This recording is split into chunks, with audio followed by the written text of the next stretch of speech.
After the decision that the apostles and elders in Jerusalem handed down regarding the requirement of circumcision for Gentile Christians, which had been an issue that the Antioch congregation elders had turned over to them on account of the reasons that we presented in our previous video with the same theme, the Apostle Paul returned to his home congregation in Antioch, Syria.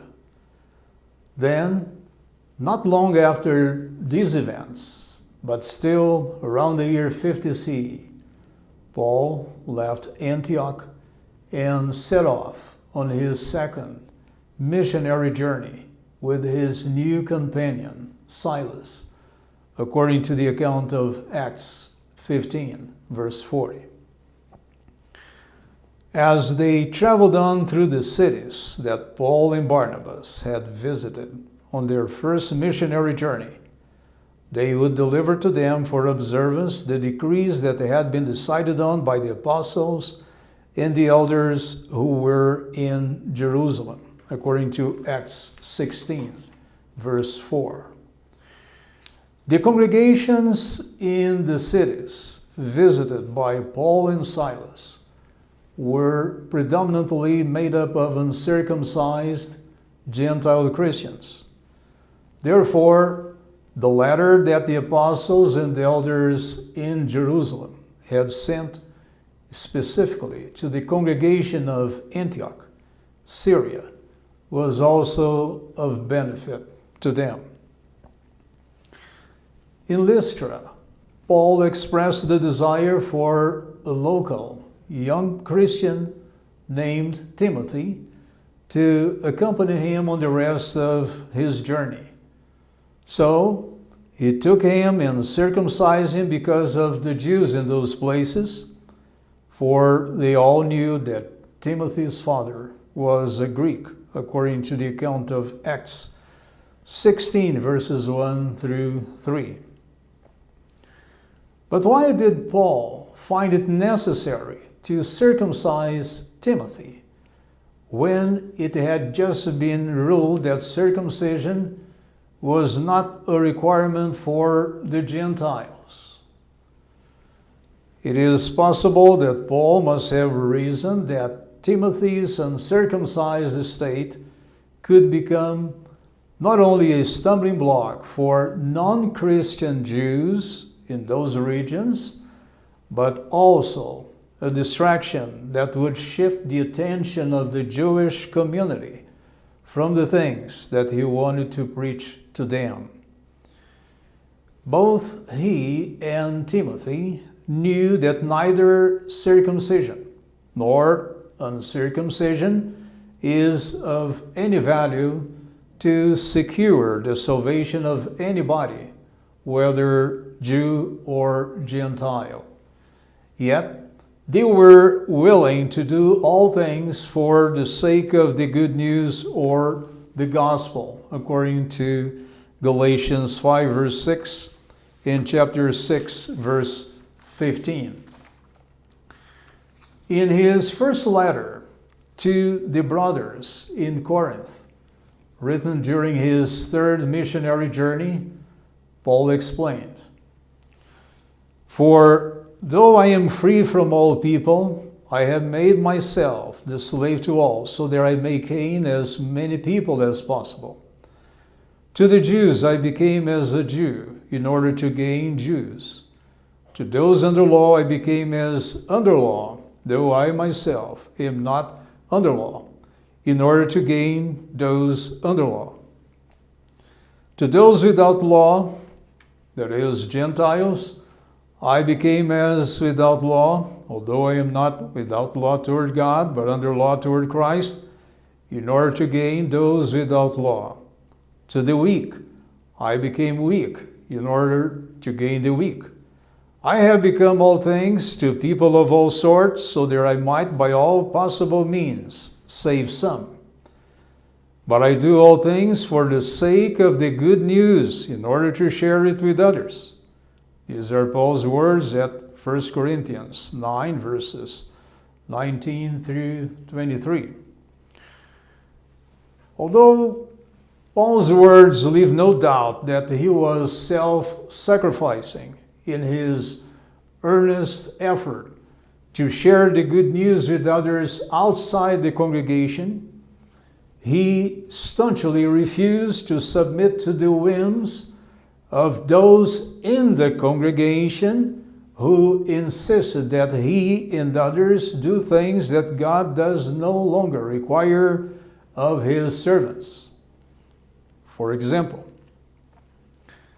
while he was still in Jerusalem for the meeting with the apostles and the elders, there was much pressure upon him from false brothers who wanted him to circumcise Titus, his Greek companion. Did Paul cave in to their demands on that occasion? We did not yield in submission to them. No, not for a moment, said the apostle at Galatians 2, verses 1, 3 through 5. Paul adamantly refused to circumcise Titus in order to please those stubborn Judaizers. Had he bowed down to their demands, it would not have been for the sake of the good news or the gospel, but only to please man. And Paul was certainly not of that kind, according to Galatians 1, verse 10. So, after concluding his second missionary journey around the year 53 CE, Paul returned to Antioch in Syria after having landed at Caesarea and apparently visited the local congregation. The Bible does not say explicitly that Paul went to Jerusalem at that time, as some might think, according to Acts 18, verse 22. It was probably after Paul's return to Antioch, at the end of his second missionary journey, that the Apostle Peter arrived there. Something then happened, the Apostle Paul tells us. However, when Cephas, or Peter, came to Antioch, I resisted him face to face because he was clearly in the wrong. For before certain men from James, Jesus' half-brother who lived in Jerusalem, arrived, he used to eat with people of the nations, or Gentiles. But when they arrived, he stopped doing this and separated himself, fearing those of the circumcised class. The rest of the Jews who were Jewish members of the local congregation also joined him in putting on this pretense, so that even Barnabas was led along with them in their pretense. But when I saw that they were not walking in step with the truth of the good news, I said to Cephas, or Peter, before them all, if you, though you are a Jew, live as the nations do and not as Jews do, how can you compel people of the nations or Gentiles to live according to Jewish practice? These are Paul's words at Galatians 2, verses 11 through 14. Just as it had happened on the other occasions some 3 years before, here we see another group of pro-circumcision Jewish Christians from James' congregation in Jerusalem on a visit to Antioch. The arrival of those men caused an immediate split between the local Jewish and Gentile Christians. For fear of displeasing the circumcised class delegation from Jerusalem, the Apostle Peter and others began to stop eating and associating with the local uncircumcised Gentile brothers. What they did reminds us of what Peter himself told Cornelius back in 36 CE about the Jews' biased feelings toward the Gentiles. He said that it was unlawful for a Jew to associate with or approach a man of another race. For having acted on that occasion in a way that was counter to that of the mainstream Jewry, Peter was even criticized by members of his own congregation in Jerusalem, who told him, "You went into the house of men who were not circumcised and ate with them," according to the account of Acts 10 verses 24 through 28 in chapter 11 verses 2 and 3. But now, in Antioch, 17 years later, Peter and others were acting in the same discriminatory way toward the Gentiles for fear of incurring disapproval of those Jewish visitors. Could it be, though, that Peter's fear of individuals identified with the circumcised class was also shared by the other apostles and elders in Jerusalem, where thousands of them lived? We will see further ahead. On the other hand, it seems almost unbelievable that despite what had been decided upon by Peter himself and the other apostles and the elders in Jerusalem, just about 3 years before, the issue of circumcision was still rooted deep in the hearts of many Jewish Christians and causing divisions along ethnic lines in the congregations of the first century CE. What else could be done? While all these things were happening in Antioch of Syria, it is likely that Paul had also heard that the practice of circumcision and the observance of the Mosaic Law were spreading like wildfire through the congregations of Galatia as a result of their being infiltrated by Judaizers.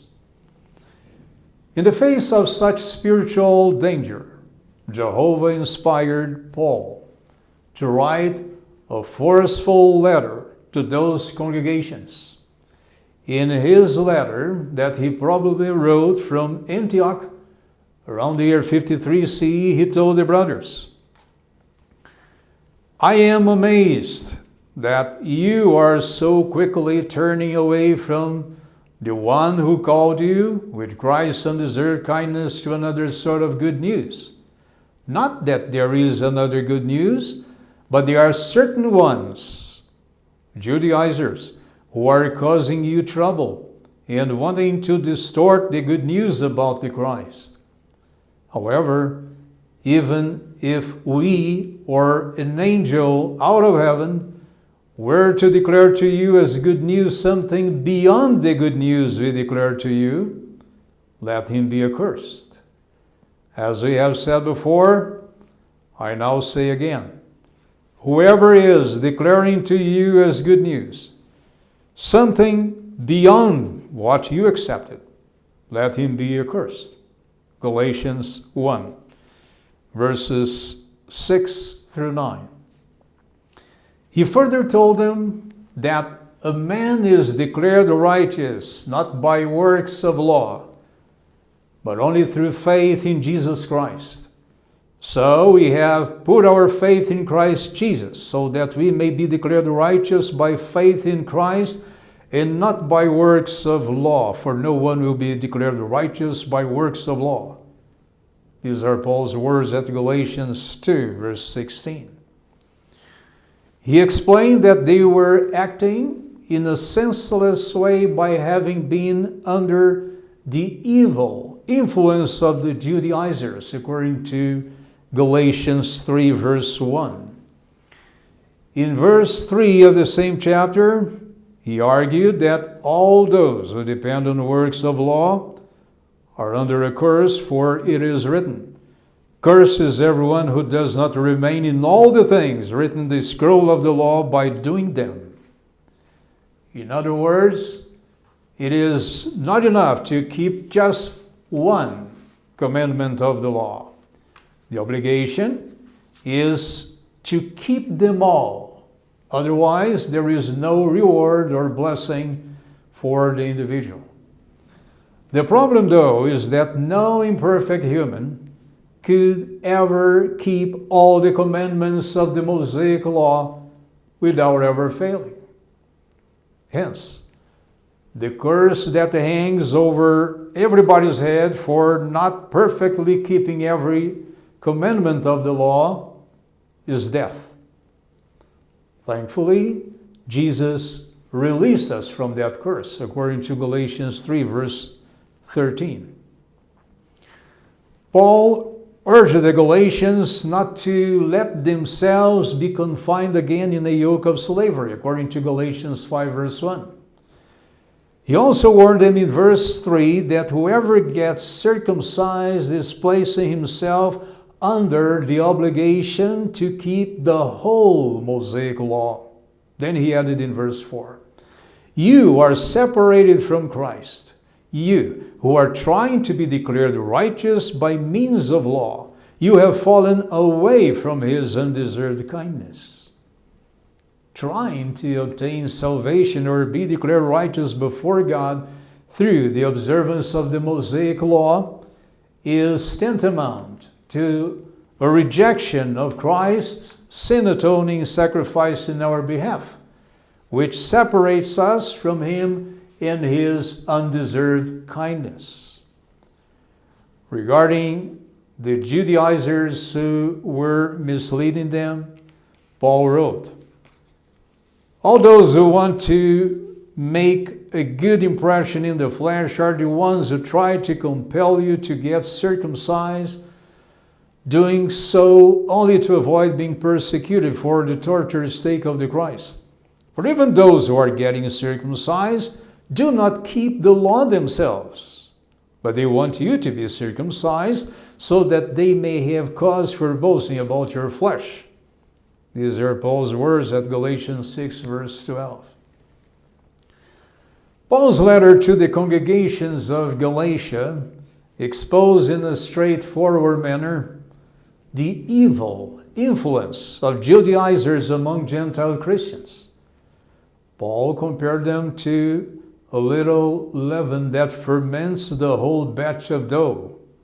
They were the ones hindering the Galatians from continuing to obey the truth, causing trouble among them and distorting the good news about the Christ. As Paul said at Galatians 5, verse 79 and chapter 1, verse 7. Paul's inspired words leave no doubt that those Judaizers in their distorted teaching should not be treated with complacency by those who had the responsibility to protect the flock from spiritual predators. If left unopposed, those Judaizers would continue to infiltrate other congregations and spread their corrupting influence even further. But in order to provide additional help to the congregations, Paul decided that it was time for him to embark on his third apostolic journey and revisit those brothers. So, after spending some time in Antioch of Syria, he departed and went from place to place through the country of Galatia in Phrygia, strengthening all the disciples, according to the account of Acts 18, verse 23. In the city of Ephesus, where he stayed for 3 years, Paul resolved in his spirit that after going through Macedonia and Achaia, he would travel to Jerusalem. He said, after going there, I must also see or go to Rome, according to the accounts of Acts 19:21 and chapter 20, verse 31. While in Corinth, Paul spoke again of his plan to go to Jerusalem and why he needed to go there. in his letter to the brothers in Rome, he said, "But now I am about to travel to Jerusalem to minister to the holy ones.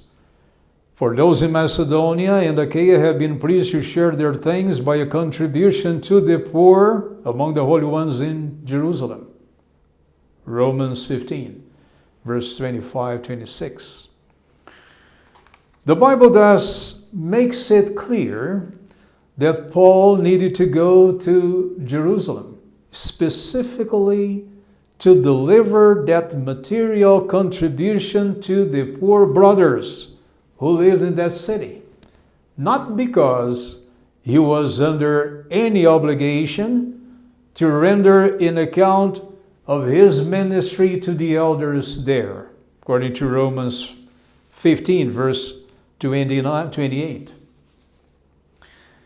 In his inspired letter to the Romans that he wrote from Corinth, Greece around 56 or 57 CE, Paul broached the issue of circumcision and the observance of the Mosaic Law.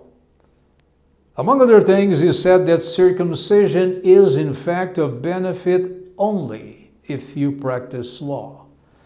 But if you are a transgressor of law, your circumcision has become uncircumcision. These are Paul's words at Romans 2, verse 25. You need to practice or obey all the commandments of the law.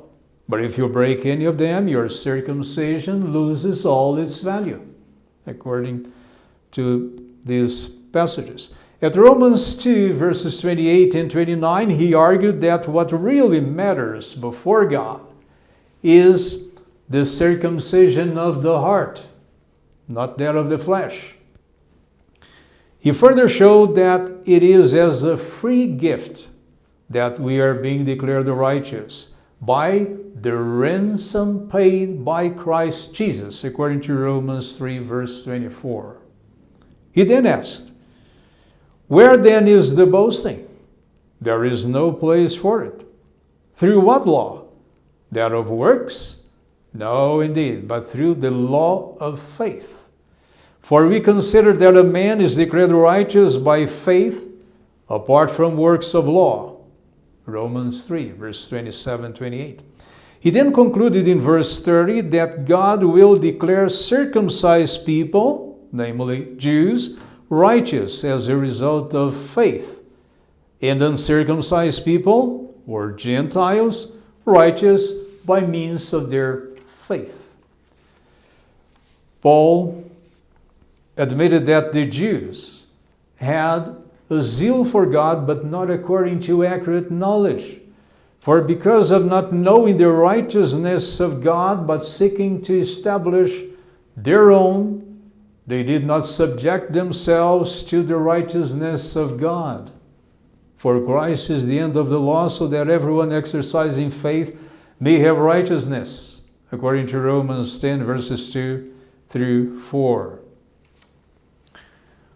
The Jews misapplied zeal, as demonstrated in their unsuccessful endeavors to keep the Mosaic Law, led them to establish their own standard of righteousness instead of putting their faith in Jesus Christ in subjecting themselves to the righteousness of God.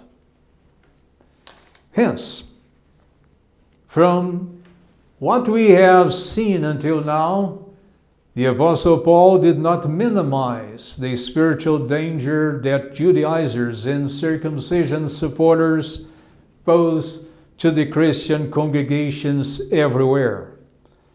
On his journeys, Paul spared no effort to neutralize their corrupting influence among God's people and showed no complacency toward those whose smooth talk and flattering speech seduced the hearts of unsuspecting ones, according to his own words at Romans 16, verse 18.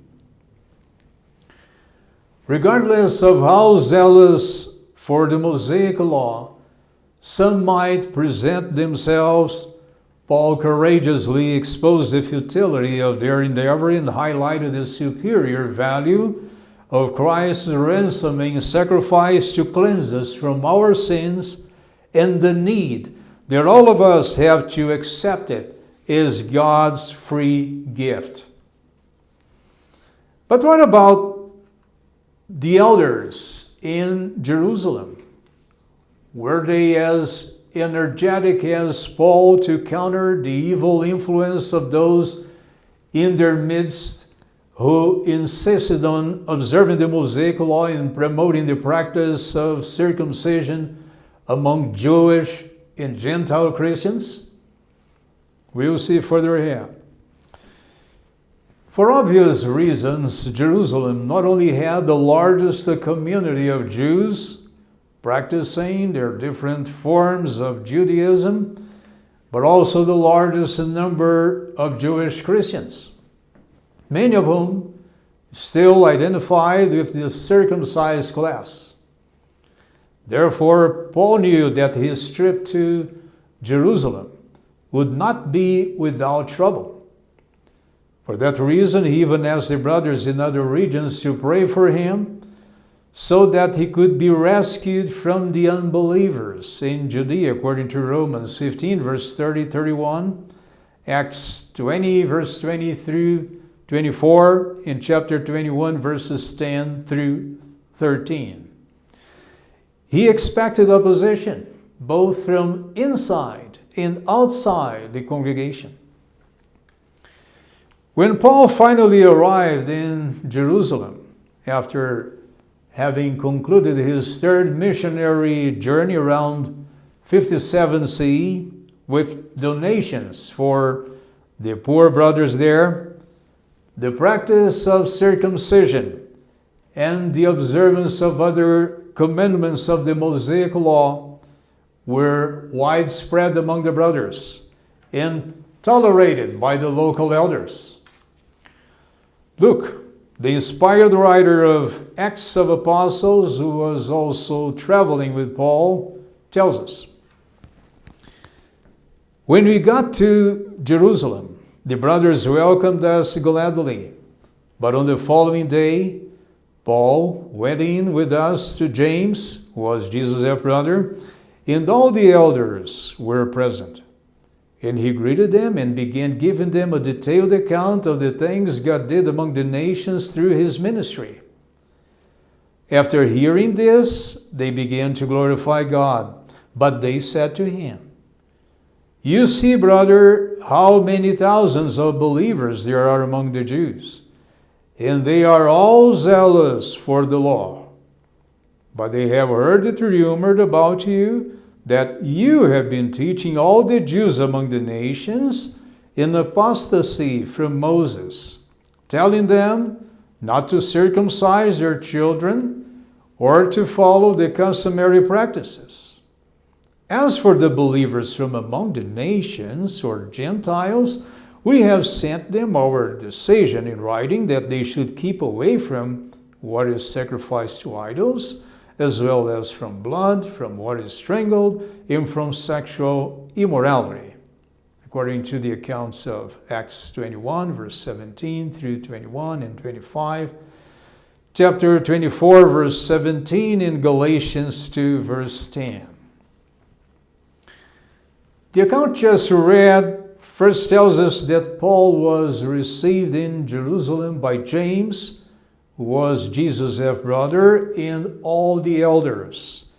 But no reference is made to the other apostles. Why?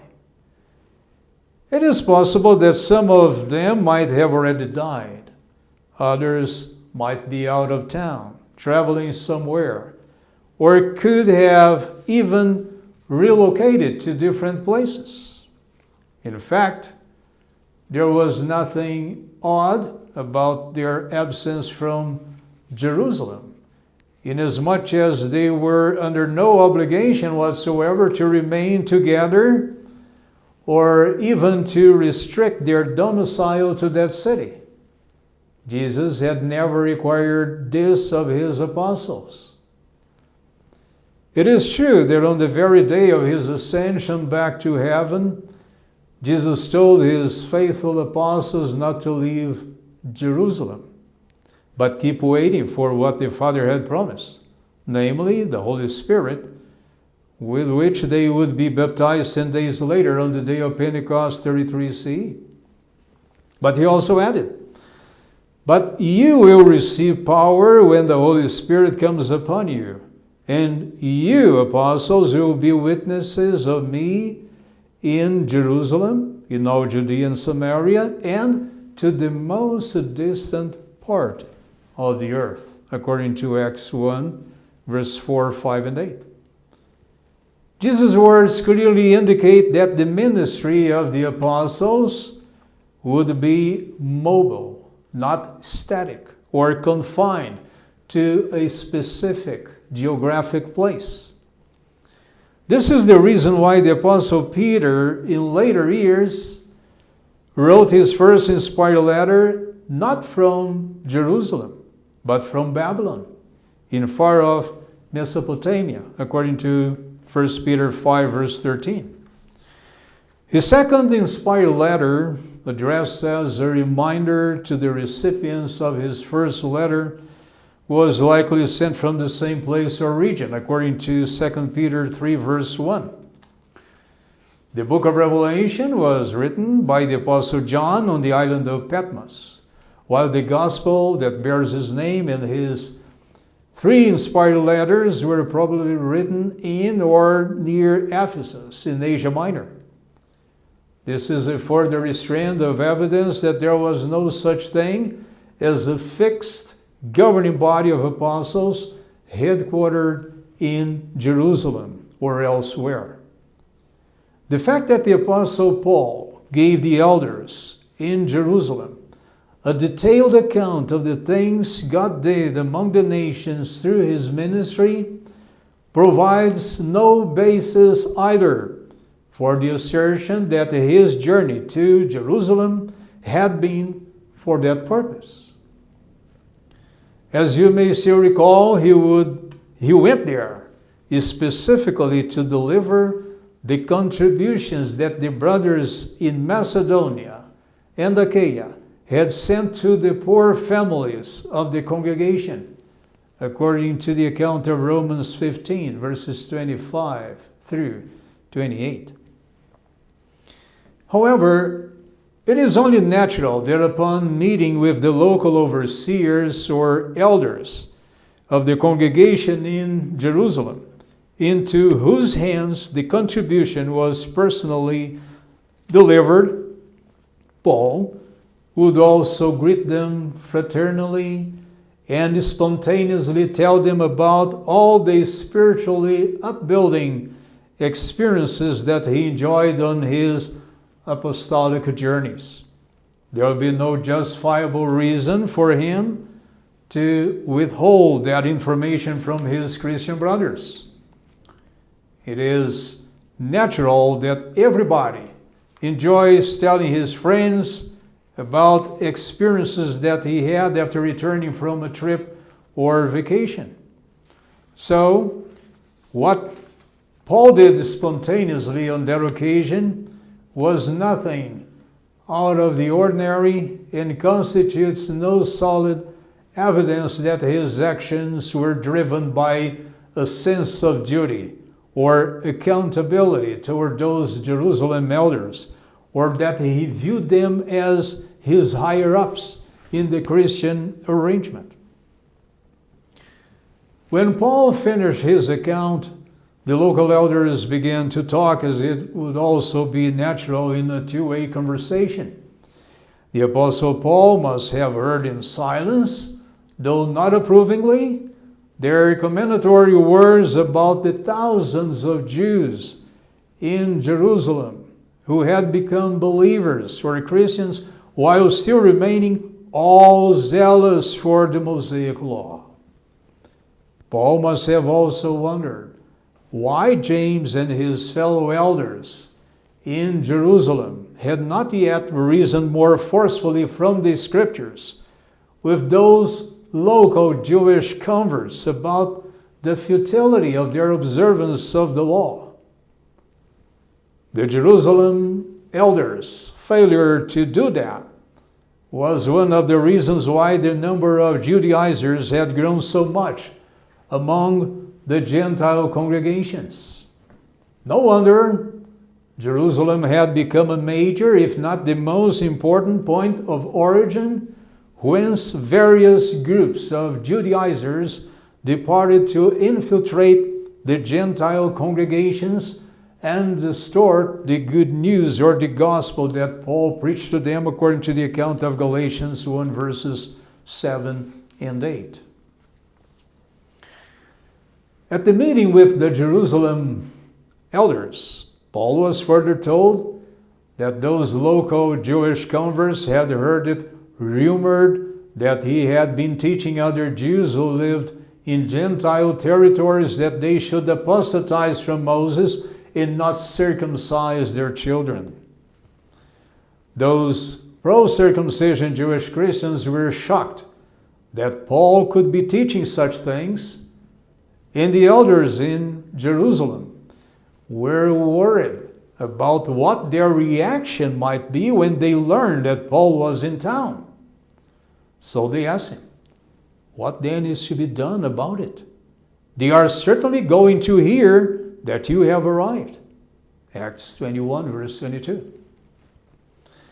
Driven by their fear of man, the elders in Jerusalem went as far as suggesting that Paul cleanse himself ceremonially according to the precepts of the Mosaic Law, so that the local Jewish Christians might know that there is nothing to the rumors that they were told about him, but that he is walking orderly and he is also keeping the law, according to the account of Acts 21, verse 22 through 24.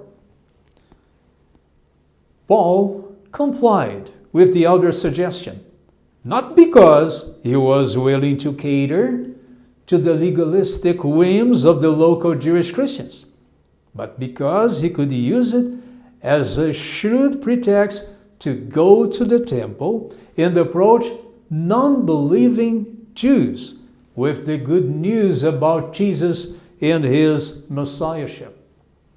The events that took place on the very next day at the temple afforded him that opportunity, according to the account of Acts 21, verse 26 through chapter 23, verse 11. We thus notice that just as Peter had feared the group of circumcision supporters during their visit to the Antioch congregations, the elders in Jerusalem also had the same fear of the circumcised class in their own congregation. Instead of boldly using the scriptures to clarify the matter to those Jewish Christians, as soon as the hearsay about Paul started floating around, the elders in the congregation of Jerusalem chose not to intervene, as if they themselves also had some issues with his teachings.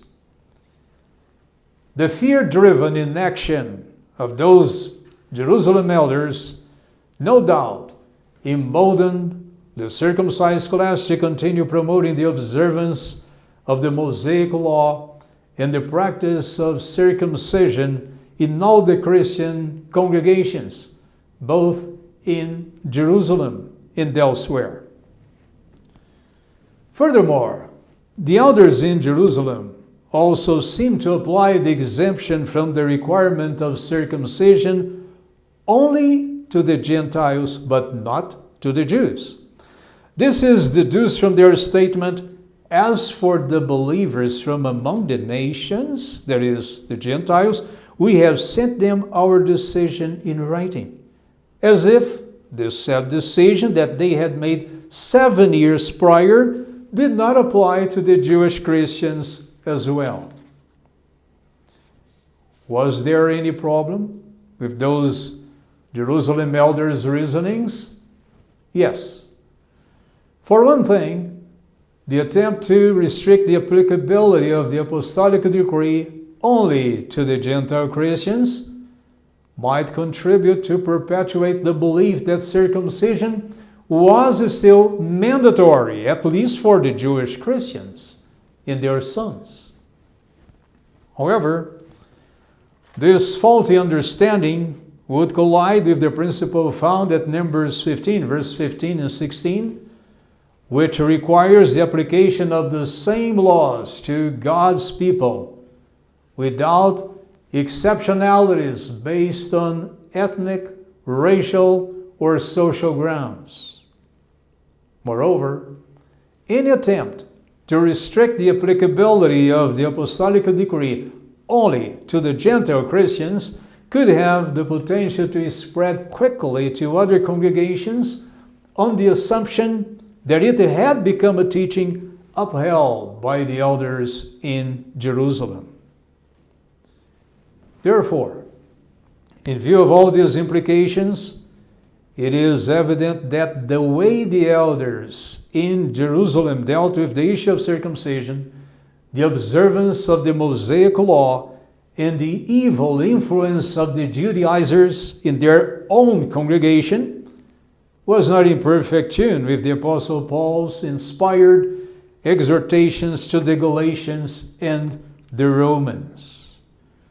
With respect to all these issues, Paul and those elders in Jerusalem were far apart from each other and running in opposite directions. But which was the right direction? Let us see. If the elders in Jerusalem had been really appointed as a governing body of all Christians in the first century CE with exclusive God-given authority to administer, make decisions, teach, and settle doctrinal matters for all the congregations, then the Apostle Paul would have no choice but to accept their complacent dealings with the Judaizers in the congregation, their tacit approval of the observance of the Mosaic Law and the practice of circumcision among the Jewish Christians.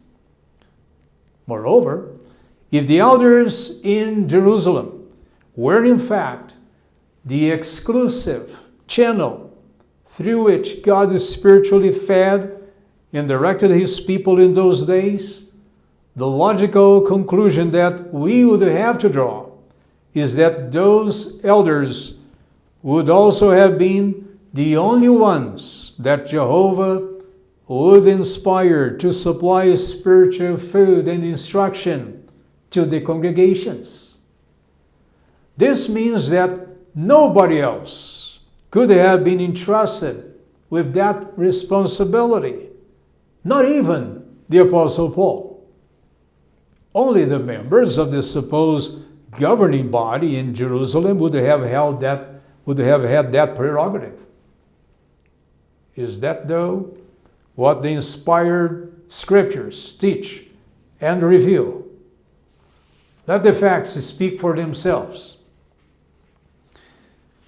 The Gospel of the Apostle Matthew is believed by some to have been the first inspired book of the Christian Greek Scriptures, or New Testament, although it is not possible to determine when it was written. We can only be certain of one thing, that it was written sometime before the destruction of Jerusalem in 70 CE. Most scholars, though, believe that the Gospel of Mark was written before that of Matthew. Of the 27 inspired books of the Greek Scriptures, the Apostle Paul wrote 14, for roughly 52% of the total. The first book that he wrote under inspiration was 1 Thessalonians, around the year 51 CE, followed by 2 Thessalonians, written around the year 52 CE. These two were written from Corinth in Greece during his second apostolic journey. Before embarking on his third apostolic journey, Paul wrote his letter to the Galatians around the year 53 CE, while he was in Antioch, Syria. Then, during his third apostolic journey, Paul wrote his first letter to the Corinthians around the year 56 CE from Ephesus in Asia Minor, followed by 2 Corinthians, still around the year 56 CE from Macedonia. Still on his third apostolic journey, Paul wrote the letter to the Romans, around the years 56 or 57 CE from Corinth in Greece. These 6 books that Jehovah God's Spirit inspired Paul to write until the end of his third apostolic journey contain an abundance of genuine spiritual food for all the congregations. Jehovah and Jesus Christ were certainly using the Apostle Paul to feed their sheep back then. On the other hand, there is no evidence that the elders in Jerusalem at that time were also being inspired and used by Jehovah to provide that kind of spiritual food to the congregations. This is another proof that Jehovah did not consider those elders in Jerusalem as a governing body, nor as his exclusive channel to feed his sheep on earth. The scriptural account reveals that it was largely through the instrumentality of the Apostle Paul that Jehovah fed his sheep back then. However, it must be emphasized that at the level of individual congregations, the local elders were the ones who had the responsibility to feed their flocks, and they did that by basing their teaching solidly on the word of Jehovah, which was supplied to them through the inspired letters of Paul and the other Christian prophets, according to Matthew 4, verse 4, and Deuteronomy 8, verse 3. When Paul arrived in Jerusalem and met shortly thereafter with the elders of the local congregation at the end of his third apostolic journey, which took place around the year 57 CE, he had already written 6 books under inspiration. Were those elders in Jerusalem familiarized with all the content of Paul's inspired books? We do not know for sure. However, it is evident that they must have at least heard about those books, especially the things that Paul wrote to the Galatians and to the Romans regarding the observance of the Mosaic Law and the practice of circumcision by any Christian, regardless of being a Jew or a Gentile. But should it be the case that they had already got copies of all those books and recognized them as inspired by God, then they certainly should have talked to Paul in a different manner and accepted his teachings with an open heart and without any fear of men. The biblical record tells us that shortly after the events that took place at the temple in Jerusalem, Paul was kept in Roman custody in Caesarea for 2 years, which likely went from 57 to 59 CE, while awaiting a decision to be sent to Rome, where his case would be appealed to the emperor, according to the accounts of Acts 24, verse 27, in chapter 25, verse 8 through 12. It was probably around that time in Caesarea that Luke wrote the gospel that bears his name. In Rome, while living in a rented house for 2 years, that is from 60 to 62 CE, Paul was further inspired to write the letters to the Ephesians, to the Philippians, to the Colossians, to Philemon, and to the Hebrews, according to Acts 28, verse 16, 30, and 31. These 5 inspired books were additional spiritual food that Jehovah was providing for his sheep through the instrumentality of the Apostle Paul. The book of Hebrews, for example, highlights in almost all its entirety the superiority of Christ's high priesthood and the sin-atoning sacrifice of his perfect human life in relation to the priesthood and the offering of animal sacrifices under the Mosaic Law. Luke may have also written his second book, Acts of Apostles, around the time Paul was kept under house arrest for 2 years in Rome. It is further likely that James, Jesus' half-brother, was inspired to write the book that bears his name around the year 62 from Jerusalem, his hometown. As a matter of fact, the book of James was the only book among the other ones which make up the Christian Greek scriptures which was most likely written from Jerusalem.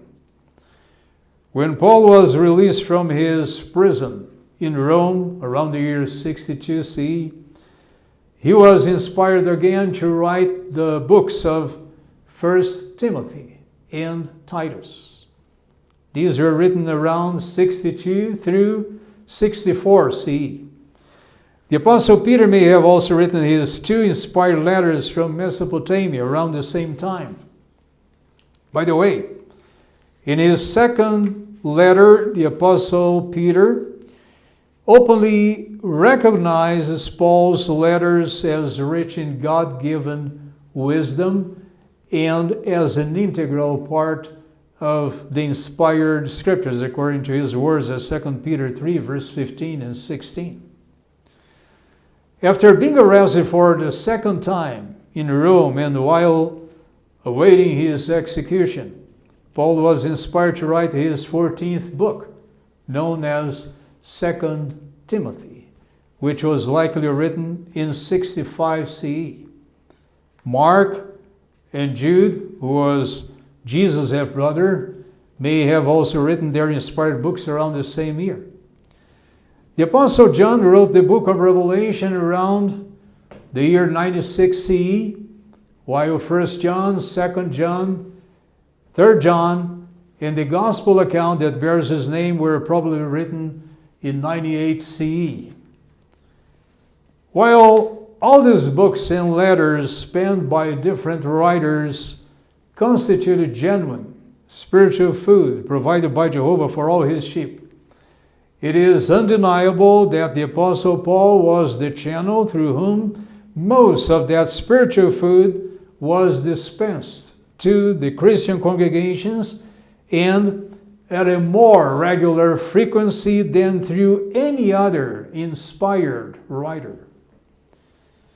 From what we have considered until now, Matthew, Peter, and John were the only original apostles who wrote books that today make up part of the inspired Greek scriptures or the New Testament. Andrew, James, the son of Zebedee, Philip, Bartholomew, also known as Nathaniel, Thomas, James the last, the son of Alphaeus, Thaddeus, also known as Judas, Simon, the Canaanite, and Matthias were not inspired to write any books, even though they were counted among the 12 original apostles. Apart from the Apostle Paul and James, Jesus' half-brother, who was considered also as an apostle by the congregation in Jerusalem, Mark, Luke, and Jude, another half-brother of Jesus, were also inspired by God to write books in different locations, despite the fact that they were not apostles. The scriptures thus abound with clear evidence that the Christian congregations in the first century CE were shepherded by uninspired local elders who had the God-given responsibility to feed them on the inspired word that Jehovah made available to them, largely through the letters of Paul and of a few other apostles and Christian prophets. The scriptural record does not portray the congregations functioning under the centralized overseership of a supreme council of bishops or a governing body of elders in Jerusalem. Based on what the scriptures clearly reveal, such teaching is false and goes beyond the things that are written, according to Paul's words at 1 Corinthians 4, verse 6. In fact, even after the breakup of the congregation in Jerusalem by force of the city's destruction in 70 CE, the Christian congregations scattered through the Roman Empire continued to function in a non-centralized, independent way under the overseership of their own local elders. These, for their part, were not held accountable to any governing body or council of bishops established in another particular geographic place. It must also be emphasized that there is no biblical record that with the destruction of Jerusalem by the Romans in 70 CE, the elders in charge of the congregation there relocated to another place in the Roman Empire where they resumed the centralized governance of all the Christian congregations of that time, as some people might think. A proof of that is found in the book of Revelation, written some 26 years after the destruction of Jerusalem, or around 96 CE, by the last surviving apostle, John. He begins by telling us that a strong voice like that of a trumpet ordered him in a vision to send a scroll of messages to 7 Christian congregations that were in the cities of Ephesus, Smyrna, Pergamum, Thyatira, Sardis, Philadelphia, and Laodicea. The voice that John heard belonged to Jesus Christ in his glorified state, and the congregations to which he should send the scroll were located in the Roman province of Asia Minor, not too far from the island of Patmos, where John had been imprisoned, according to the account of Revelation 1, verse 4, 9 through 11, and 12 through 18.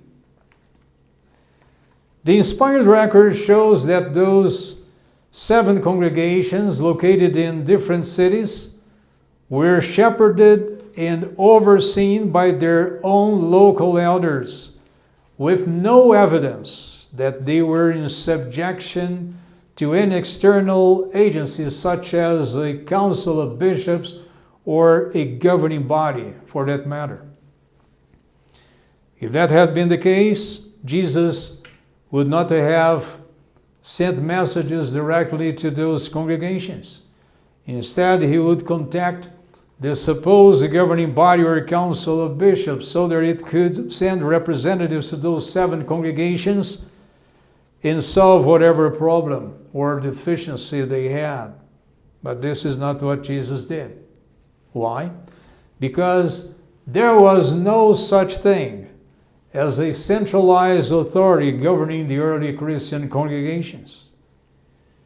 Even though John was the last of Jesus' original apostles to survive until the dusk of the 1st century CE, there is no scriptural evidence either that he was a member of a centralized governing body or that he was acting at that time on its behalf. John not even wrote the messages to those 7 congregations by his own spontaneity or because he sought to intervene in their internal affairs and keep them under his apostolic authority. Rather, it was the glorified Jesus as the head of the congregation who gave John that specific order, according to Ephesians 5:23, chapter 1, verse 22 and 23, in Colossians 1, verse 18. Besides, in all the different messages that Jesus sent to those 7 congregations, there is not a single line of correction or exhortation that could be ascribed to John's own self, according to Revelation 2, verses 1 through chapter 3, verse 22. Furthermore, in all the counsel and correction that Jesus gave to those congregations, he never told them in their respective angels or local elders that they should be in subjection to and seek guidance from an external governing body or a council of bishops established somewhere. Why? Simply because there was no such thing in the original Bible-based Christian arrangement for the congregations. The figure of a scheme or a centralized hierarchical structure was in fact a byproduct of the apostasy that began to develop from the 2nd century CE onwards. Therefore, in light of the scriptural evidence that we have presented in these two videos carrying the same theme, we may conclude that there was never such thing as a governing body or a council of bishops based in the city of Jerusalem or any other geographic place in the ancient world which exerted hierarchical authority over all the Christian congregations in the 1st century CE. Thank you for your kind attention.